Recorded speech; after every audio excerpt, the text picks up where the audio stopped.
Deleted Session, March 15, 1976.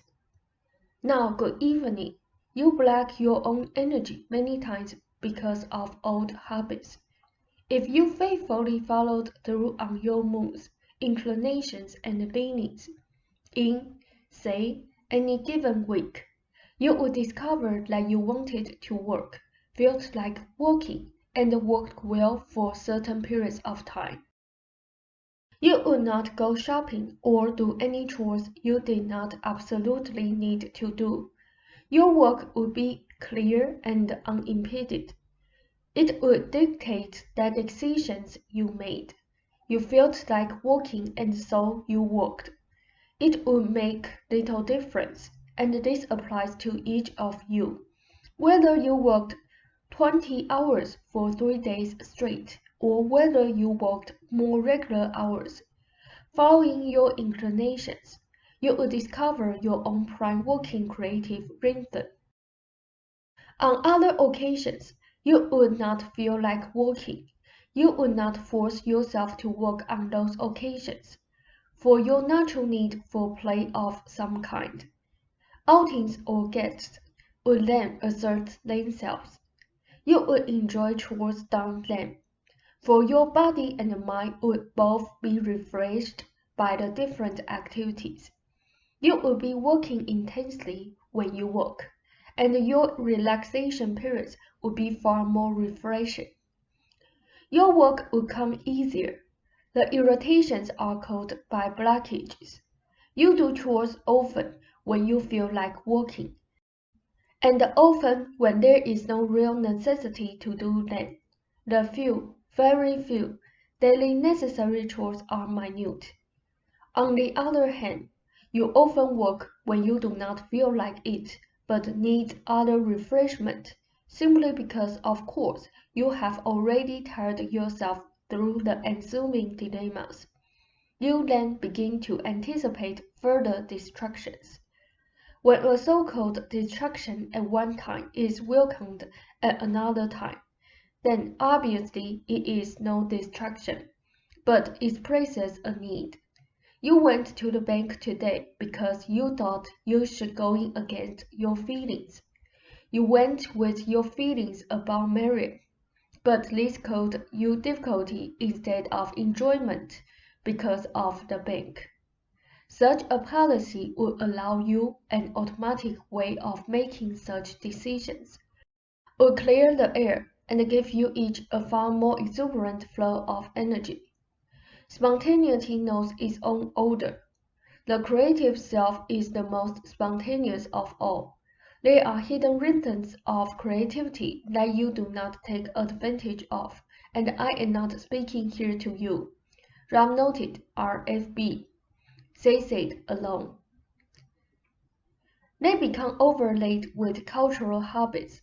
The suggestions I have made will help release these and allow you to utilize them. It is rather silly to see people every Friday night on schedule unless that policy suits you. It is silly, however, in the same way to force yourself to concentrate at a time when you really yearn for activity. As it is, you often feel guilty whether you work or play, so to speak. Obviously, you may not each feel the same way at the same time, but if you clearly communicate your feelings to each other, that is no problem. The material is valuable if you use it. It represents a way of handling your energy that is native to your own being, and permits creativity its easiest, most natural flow. Now, Ruber's physical agitation is excellent. He interprets it as agitation, and it is indeed a stirring up of bodily activity. He is aware of the unevenness, the slight jolting, for in a way he is literally shaking himself out of a long-held posture and position. I do not want to go into long explanations about tonight's earlier material. The advice is practical. Behind the habits, however, lie beliefs concerning creativity and the world. give us a moment. Your creativity spans all of reality. In our work, we answer questions that are yours together, and yet questions that arise from the hearts and minds of many people. People like the woman who called this evening. Their need gives impetus to this work. They not only buy books for themselves and for friends, but they use the books like ladders. And if they were at the same point of development, so to speak, in the psychic field as you are, they would not need the books, and their needs, like yours, would be elsewhere. To some extent, you do not tread your own creativity enough, but think that it is so weak that it will be destroyed or dissipated by the slightest distraction. You become so worried for it that you can overprotect it and deny it its natural resiliency and power. When you want to work, do so, for as long as you feel like it, committed to it freely, having decided then that for that time, nothing will be allowed to interfere. The few distractions of any vital nature then can be handled. They will be minute. When you feel like shopping or seeing people, then do so just as freely. The air will be cleared. You will have a decent policy to follow, and there is none better because it will be dictated by your own individual nature. It means trusting yourself, following your own rhythms, riding the thrust, the aggressive and joyful thrust of your creativity full blast, so to speak. But it also means no artificial rules. It is simplistic to say that you need food to work, and yet going out into the world in such a manner does indeed become its own creative endeavor, when it is clearly embarked upon. If you follow my advice, a natural balance will result.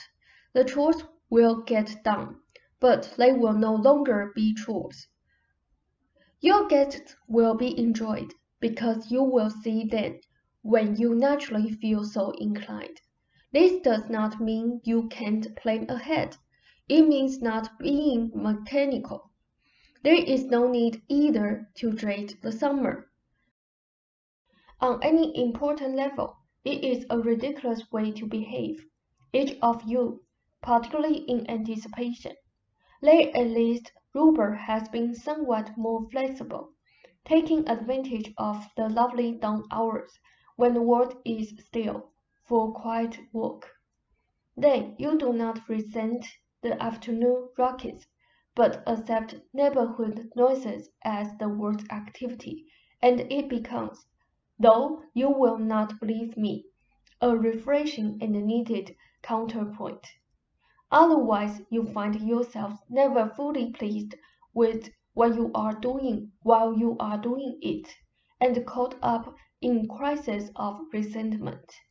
You deny yourself, say, guests when you feel like having them, because you have already done chores that did not particularly need to be done, because you thought you should when you felt like working. Naturally, concentration becomes difficult. The decisions you make often seem wrong because you are trying to apply artificial decisions over initial decisions of feeling that you override. These suggestions will give you, again, a clearing. It is a policy that you have not, either of you, really tried.